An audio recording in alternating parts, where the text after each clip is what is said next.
नमस्कार, कैसे हैं आप सभी। आज बात करेंगे कर्जे के बारे में, ऋण के बारे में। क्योंकि कर्जा एक ऐसी बीमारी है कि बहुत सारे लोगों के ऊपर कर्जा है और वो बहुत परेशान रहते हैं। उनका कोई भी काम बनता नहीं है और वो दिन प्रतिदिन चिंता में डूबे जा रहे हैं। शास्त्रों में भी कहा गया है कि ऋण में डूबे व्यक्ति के घर में बरकत नहीं होती है, ऐसे घरों में देवी लक्ष्मी का वास नहीं रहता है। और ये बात पुराने जमाने की है। आज तो किसी न किसी रूप में आप देखोगे कि हर घर में कर्ज बना हुआ है। और विष्णु पुराण के कलयुग वर्णन को भी अगर देखें तो उसमें लिखा हुआ है कि कलयुग में मनुष्य जीवन भर कमाएगा और जीवन यापन करता रहेगा, या फिर अपना जो पूंजी है वो निर्माण करता रहेगा। सेम वही चीजें आज सबके सामने चल रही हैं। एक प्रत्यक्ष उदाहरण होम लोन का भी है। आप एक बार लोन ले लीजिए, 25-30 साल के लिए फुर्सत हो जाती है और लोग कर्ज में आ जाते हैं।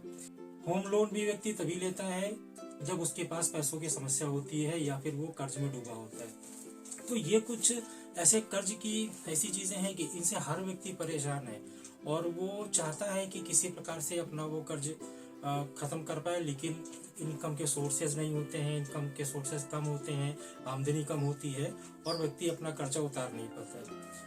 हमारी कुंडली में भी कुछ योग होते हैं कि जिनको अगर हम देखें तो हम जान सकते हैं कि हमारी कुंडली में कर्ज हो सकता है और हम उसके प्रति थोड़ा सा सोच विचार कर सकते हैं कि हम कर्ज कम लें, क्योंकि हम उतार पाएंगे या नहीं उतार पाएंगे हमारे ग्रह हमें सजेस्ट कर सकते हैं, बता सकते हैं।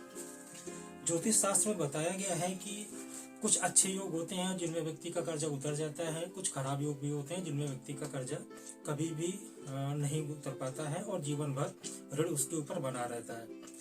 आज आइए देखेंगे कि कौन कौन से वो योग हैं जिस कुंडली में अगर वो योग बन रहा है तो व्यक्ति के ऊपर कर्ज बना रहेगा। अगर हम ऐसे देखें तो ज्योतिष शास्त्र के अनुसार कुंडली के दूसरे घर को धन भाव कहा जाता है और धन भाव का मतलब होता है पैसे का घर, आमदनी भी कह सकते हो आप। इस घर का स्वामी अगर कुंडली के 6, 8 या 12 भाव में बैठा हो तो ये धन के लिए शुभ नहीं माना जाता। ऐसे में लोगों की कमाई में बरकत नहीं हो पाती है और वो जो भी कमाते हैं वो किसी न किसी कारण से खर्च हो जाता है। आप ये कुंडली देख सकते हो, ये वृश्चिक लग्न की कुंडली है और इसका धन भाव का स्वामी गुरु हो गया जो कि छठे घर में बैठा हुआ है। अब इस स्थिति में काफी मुश्किल हो जाएगा लोगों को, या जिसकी भी इस तरह से कुंडली है कि वो कर्ज को उतार पाए।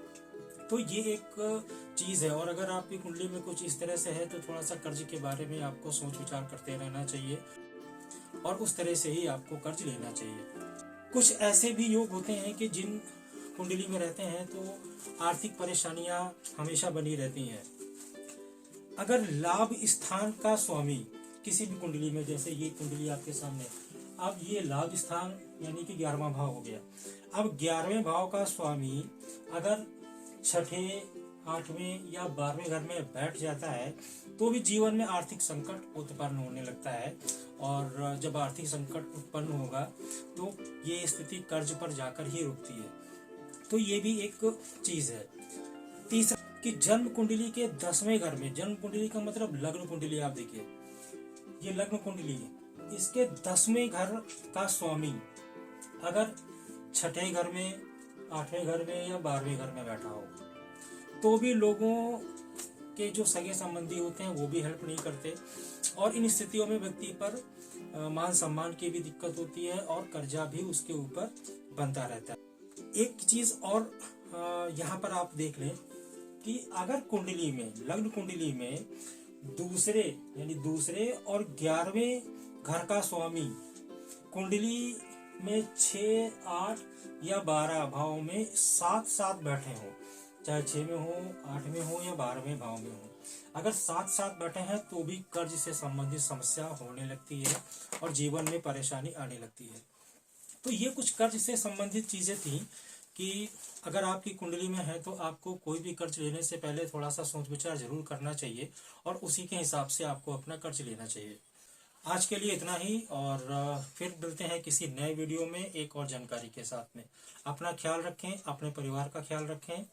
नमस्कार।